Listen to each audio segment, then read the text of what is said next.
दुनिया की सबसे परफेक्ट बैंक रॉबरी, एक ऐसी बैंक रॉबरी जिस रॉबरी के केस में न जाने कितनी एफबीआई की टीम, कितने बड़े पुलिस डिपार्टमेंट के एक्सपर्ट लोग इस केस में लगाए गए। एक ऐसी परफेक्ट बैंक रॉबरी जिसमें एक ऑफिसर को कॉन्फिडेंस था कि वो चोर तक पहुंच जाएगा, लेकिन उसकी पूरी जिंदगी निकल गई और आखिर में वो मर गया। वो परफेक्ट बैंक रॉबरी जिसमें चोर ने चोरी करने के बाद किस तरीके से पुलिस डिपार्टमेंट से बचना है, इसकी पूरी तैयारी कर रखी थी। उसे पता था कि वो एक ना एक दिन गिरफ्तार जरूर हो सकता है, लेकिन उसने अच्छी तरह स्टडी कर रखी थी कि चोरी करने के बाद भी किस तरीके से प्लानिंग करनी है। चोरी करने के बाद 52 सालों तक अपने माँ बाप, भाई बहन, दोस्त को भी एक भी बार उसने इस बैंक रॉबरी का पता नहीं चलने दिया कि यह रॉबरी उसी ने की है, क्योंकि उसको ऑलरेडी मालूम था कि पुलिस उसके रिश्तेदार से पूछताछ करके उस तक पहुंच सकती है और उसकी एक गलती की वजह से वो हमेशा के लिए जेल में जा सकता है। तो क्या थी दुनिया की सबसे परफेक्ट बैंक रॉबरी की कहानी? Let's start this case. साल था 1969, जुलाई का महीना था। अमेरिका के पॉपुलर सोसाइटी नेशनल बैंक, जिस बैंक में एक 20 साल का शख्स टेड कॉर्नोट काम करता था। बचपन से ही वो पढ़ने लिखने में काफी समझदार था और स्कूल के बाद, कॉलेज कंप्लीट करने के बाद उसकी बहुत जल्द बैंक में नौकरी भी लग गई। तो उसकी लाइफ में सब कुछ सही चल रहा था, अच्छा खासा वो पैसा कमा रहा था। टेड को मूवी देखना काफी पसंद था और साल 1968 में हॉलीवुड में एक मूवी आई थी, द थॉमस क्रॉन अफेयर, जिस मूवी को उसने 2-3 बार देखा। और मूवी एक बैंक रॉबरी पर बेस्ड थी कि किस तरह से चोर पुलिस को चकमा देता है, और उस टाइम ये मूवी काफी पॉपुलर हुई थी। ये फिल्म उसको बहुत अच्छी लगी और उसके बाद उसने भी डिसाइड कर लिया कि अब वो भी बैंक से रॉबरी करेगा, और इसी वजह से उसने बैंक में कई बार रैकी भी की थी। कहाँ कहाँ पर सिक्योरिटी ज़्यादा है, कहाँ कहाँ पर कम है। जिसने पहले बैंक रॉबरी तो क्या, छोटा मोटा क्राइम भी नहीं किया था, लेकिन अचानक से उसने अपनी लाइफ में डिसाइड कर लिया था कि वो दुनिया की सबसे बड़ी परफेक्ट बैंक रॉबरी को अंजाम देगा। तो उसने कई दिन तक प्लानिंग बनाना स्टार्ट की और कुछ ही दिन के बाद उसने डिसाइड किया कि वो अकेले इस बैंक रॉबरी को अंजाम देगा, क्योंकि उसे पता था कि एक से ज्यादा लोग अगर इस रॉबरी में होंगे तो पकड़े जाने के चांस ज्यादा होंगे। और न सिर्फ उसने बैंक में चोरी की प्लानिंग की, बल्कि चोरी करने के बाद किस तरह से पुलिस को चकमा देना है और चोरी किए गए पैसे को खर्च कैसे करना है, इसकी प्लानिंग भी उसने कई दिनों तक सोच समझ कर की।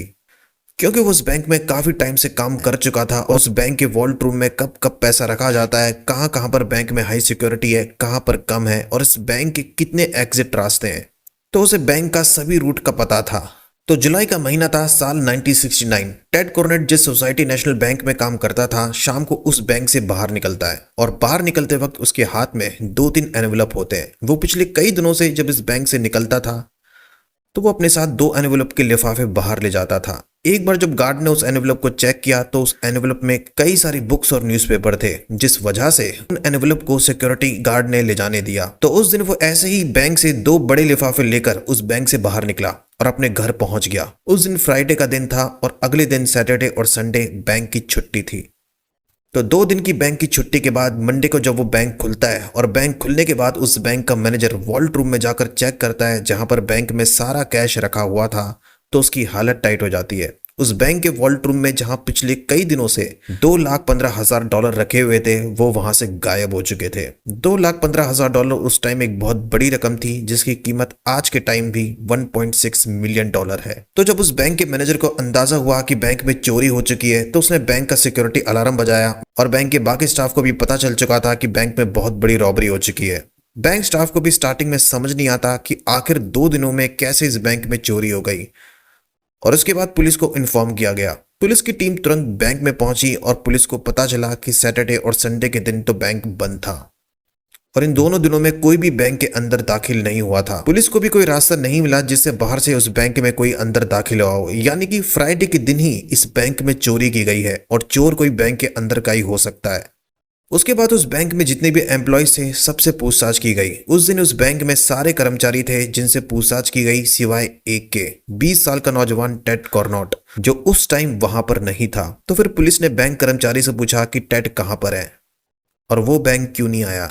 वो बिना इन्फॉर्म किए कभी बैंक से छुट्टी नहीं करता था, लेकिन उस टाइम वो बैंक में नहीं आया था और वो अगले कई दिनों तक बैंक नहीं पहुंचा। उसके बाद सभी को अंदाजा हो चुका था कि इस बैंक में टेड कॉर्नोट ने ही चोरी की है। बिना किसी खून खराबे के, बिना किसी को नुकसान पहुंचाए, उसने बैंक से $2,15,000 चुरा लिए थे।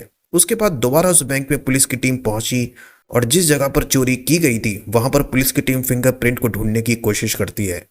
उसके बाद उस बैंक के सिक्योरिटी गार्ड से भी पूछताछ की जाती है। पता चलता है कि टेड जब लास्ट टाइम बैंक में दाखिल हुआ था तो शाम को जब वो उस बैंक से निकला था तो वो बड़े बड़े लिफाफे लेकर गया था और पिछले कई दिनों से वो ले जा रहा था। और उस दिन से पहले जब एक बार सिक्योरिटी गार्ड ने उन लिफाफों को चेक किया था तो उसमें कुछ पुराने न्यूज़पेपर और बुक्स थे जिनको वो ले गया था। इसलिए सिक्योरिटी गार्ड ने फ्राइडे के दिन लिफाफों को चेक नहीं किया था जो टेड अपने साथ उस बैंक से लास्ट टाइम लेकर बाहर निकला था।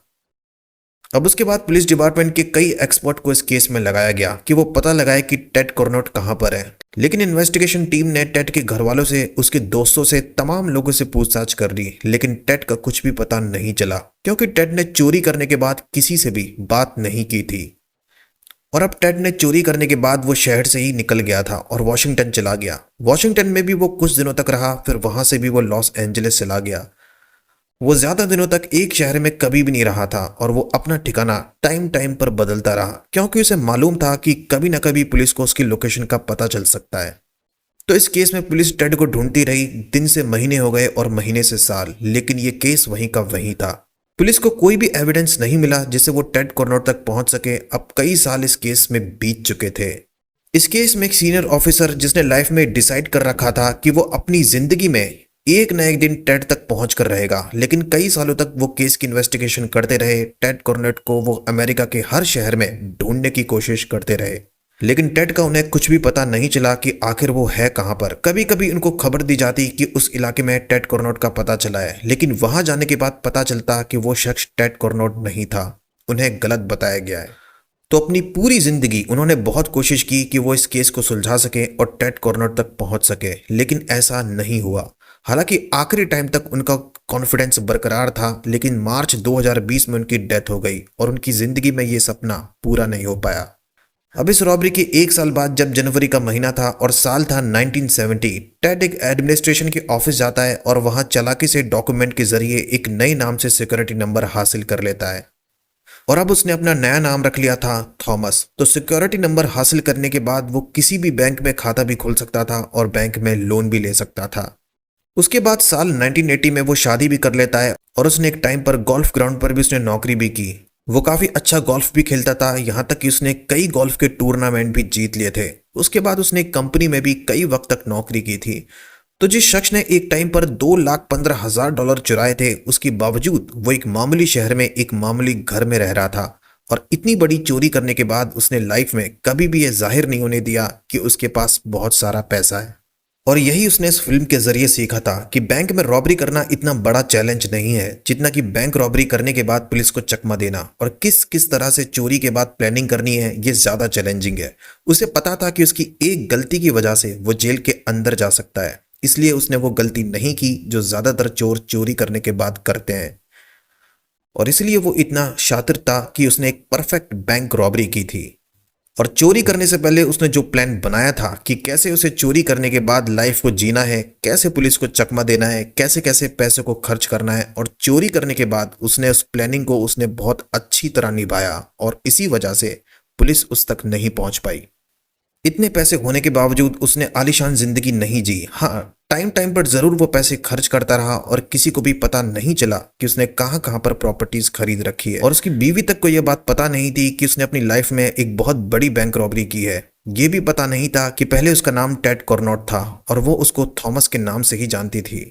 जिस गोल्फ ग्राउंड पर वो काम करता था वहां पर टाइम टाइम पर एफबीआई के एजेंट भी आते थे और उनसे भी उनकी दोस्ती थी, लेकिन उन एफबीआई के एजेंट को ये बात पता नहीं थी कि जिस शख्स से उन्होंने कई बार बात की है वो अमेरिका के इतिहास की सबसे बड़ी बैंक रॉबरी का गुनहगार है, जिसकी तलाश कई सालों से पुलिस को है। जिस बैंक रॉबरी की न्यूज कई वक्त तक न्यूज़पेपर में छापी गई और टेलीविजन न्यूज चैनल पर चलाई गई। तो इस केस में सालों बीत गए लेकिन पुलिस कभी भी टेड तक नहीं पहुंच पाई। लगभग 52 सालों के बाद साल 2021 में टेड कॉर्नेट एक अस्पताल के बेड पर पड़ा हुआ था क्योंकि उसे लंग कैंसर हो गया था और डॉक्टर ने भी उसे बोल दिया था कि वो ज्यादा दिनों तक जिंदा नहीं रहने वाला है। उसको भी अंदाजा हो चुका था कि अब उसकी जिंदगी के आखिरी दिन चल रहे हैं, लेकिन फिर भी वो इंतजार करता रहा कि अब जैसे ही वो मरने वाला होगा उससे पहले उसे अपनी फैमिली को और पुलिस को कुछ बताना है। उसके बाद 21 नवंबर साल 2021 जब उसे लगता है कि अब बस वो मरने ही वाला है, उससे ठीक पहले वो अपनी बीवी को बुलाता है और उससे कहता है कि मेरा नाम थॉमस नहीं बल्कि टेड कॉर्नोट है और मैं 1969 में एक बैंक में काम करता था और इस बैंक में मैंने $2,15,000 चुराए थे। इतनी बड़ी रकम चुराने के बाद मैं शहर शहर भटकता रहा और कई वक्त तक अपने ठिकाने को बदलता रहा और उसकी कुछ सालों के बाद उसने शादी भी कर ली। फिर उसने बताया कि जो अपनी लाइफ में उसने इतनी बड़ी बैंक रॉबरी की थी उसने अपने माँ बाप भाई बहन को भी नहीं बताया, क्योंकि उसे मालूम था कि अगर वो बता देगा कि उसने ही वो बैंक रॉबरी की थी तो उसकी एक गलती की वजह से वो जेल में जा सकता है। और कुछ टाइम के बाद टेड कॉर्नोट की डेथ हो जाती है और अब उसकी बीवी को पता चलता है कि उसने 1969 की बहुत ही पॉपुलर बैंक रॉबरी की थी। स्टार्टिंग में कुछ वक्त तक वो चुप रहती है और सोचती है कि अब वो आगे क्या करे। स्टार्टिंग में तो वो भी हैरान रह जाती है क्योंकि अपनी लाइफ में भी उसको कभी अंदाजा नहीं हुआ कि उसके पास इतना सारा पैसा है। उसके बाद जब टेड कॉर्नोट की डेथ हो जाती है, उसके मरने के बाद एक श्रद्धांजलि सभा रखी जाती है जिसमें तमाम लोग आते हैं। सभी लोगों के साथ बहुत अच्छा व्यवहार था उसका, तो सभी लोग उसको काफी अच्छा मानते थे और बहुत लोगों को उसके मरने का दुख हुआ। जब मरने के बाद उसको श्रद्धांजलि सभा रखी गई और एक बार श्रद्धांजलि सभा के लिए एक न्यूज़पेपर में एड भी छपवाया गया था, जिस एड में टेड कॉर्नोट की एक फोटो भी थी। लेकिन उनके रिश्तेदारों से गलती ये हो गई कि उन्होंने टेड कॉर्नोट की लगभग 40-45 साल पुरानी फोटो अखबार में छपवा दी। तो एक बार जब पुलिस डिपार्टमेंट में वो न्यूज़पेपर था और टाइम टाइम पर पिछले कई सालों के जो अनसॉल्व केसेस का रिव्यू किया जाता था, तो उस मीटिंग के बाद वहां के सीनियर ऑफिसर ने जब उस न्यूज़पेपर को पढ़ा और उस न्यूज़पेपर को पढ़ते वक्त जब उसने उस एड में उस फोटो को देखा, तो उस फोटो को देखने के बाद उसको ऐसा लगा जैसे जैसे उसने वो फोटो पहले भी देखा है। स्टार्टिंग में कई वक्त तक वो सोचता रहा, लेकिन कुछ ही टाइम के बाद जब उसने पुलिस डिपार्टमेंट के कई साल पहले जो रिकॉर्ड थे उनको चेक किया, तब उसे पता चला कि वो फोटो किसी और का नहीं बल्कि टेड कॉर्नोट का था। वो शख्स जिसने जुलाई 1969 में अमेरिका की सबसे बड़ी परफेक्ट बैंक रॉबरी की थी, जिसको ढूंढने के लिए न जाने कितने सालों तक पुलिस ने कोशिश की, जिसको ढूंढने के लिए न जाने कितने एक्सपर्ट के लोगों को उस केस में लगाया गया था, लेकिन फिर भी उसके ठिकाने का पता नहीं चला। तो पुलिस साल 1969 के रॉबरी केस के कई रिकॉर्ड को चेक करती है। उसके बाद पुलिस टेड के घर का पता लगाती है और पुलिस की टीम जब उसके घर पर पहुंचती है और वहां पहुंचकर जब उसकी वाइफ से पूछताछ की जाती है, उसके बाद फिर उसकी वाइफ बताती है कि टेड कॉर्नोट ने मरने से पहले अपना जुर्म कबूल कर लिया था और इतने सालों तक उसे बिल्कुल भी अंदाजा नहीं था कि टेड ने 1969 में बैंक रॉबरी की थी। उसके पास इतना सारा पैसा है। लेकिन इस केस में टेड कॉर्नोट ने उस नेशनल बैंक से जो पैसे चुराए थे वो कभी भी अमेरिका की पुलिस को नहीं मिले। पुलिस को भी पता नहीं चला कि टेड कॉर्नोट ने उन $2,15,000 में कितने पैसे खर्च किए थे और जो पैसे बचे हुए थे वो कहां पर है। इस केस में टेड की डेथ होने के बाद अमेरिका पुलिस की तरफ से यह दावा किया गया था कि उन्होंने साल 1969 में हुई अमेरिका की सबसे बड़ी बैंक रॉबरी केस को सॉल्व कर लिया है। पुलिस को टेड कॉर्नोट का पता चल गया कि वो कहां पर है।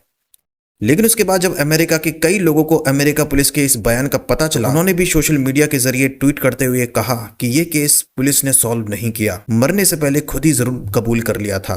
अगर वो मरने से पहले अपना जुर्म कबूल नहीं करता तो शायद पुलिस को कभी भी नहीं पता चलता कि उसने ही 1969 की बैंक रॉबरी को अंजाम दिया था। तो वो 1969 की एक परफेक्ट बैंक रॉबरी थी जिसमें टेड कॉर्नोट ने अपनी लाइफ के आखिरी टाइम में अपना जुर्म कबूल कर लिया था। उसने ऐसे टाइम पे अपना जुर्म कबूल किया था कि कानून भी उसका कुछ नहीं बिगाड़ सकता था, क्योंकि कुछ ही देर में वो मरने वाला था।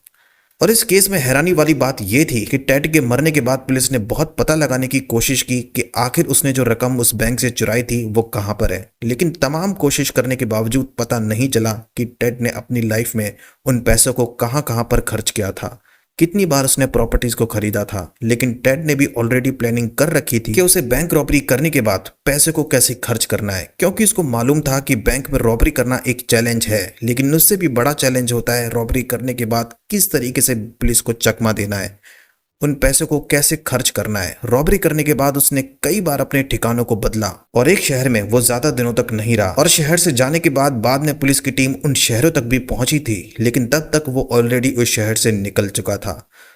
तो न सिर्फ उसको रॉबरी की प्लानिंग का अंदाजा था, बल्कि ये भी पता था कि किस तरीके से पुलिस उसको ढूंढने की कोशिश करेगी। साल 1969 में अमेरिका में जब ये रॉबरी की घटना हुई थी और साल 1969 वही साल था जो साल इस पूरी दुनिया के लिए एक बहुत बड़ा साल था, क्योंकि इसी साल अपोलो 11 के जरिए नील आर्मस्ट्रांग वो पहले व्यक्ति थे जिन्होंने चांद पर कदम रखा था। और उस वक्त ना सिर्फ अमेरिका के लिए पूरी दुनिया के लिए एक बहुत बड़ी खबर थी। पूरी दुनिया में इसी खबर के चर्चे थे। जिस खबर को बहुत दिनों तक टेलीविजन न्यूज पर चलाया गया। और उसी साल अमेरिका के बैंक में ये बहुत बड़ी रॉबरी हुई थी। और अगर उस टाइम चांद पर पहुंचने की खबर नहीं हुई होती तो 1969 में हुई अमेरिका की ये बैंक रॉबरी जितना पॉपुलर उस टाइम हुई थी उससे कहीं ज्यादा और पॉपुलर होती। तो ये थी 1969 में हुई एक परफेक्ट बैंक रॉबरी की कहानी, जिसमें 52 सालों तक टेड ने पुलिस को चकमा दिया और कभी भी पुलिस टेड तक नहीं पहुंच पाई और मरने से पहले उसने खुद अपना जुर्म कबूल कर लिया था। तो आपको ये स्टोरी कैसी लगी कमेंट में बताना, और अगर आप इस चैनल पर न्यू हैं तो चैनल को सब्सक्राइब करके ज़रूर सपोर्ट करना। मिलता हूं मैं आपसे नेक्स्ट वीडियो में। Thank you very much.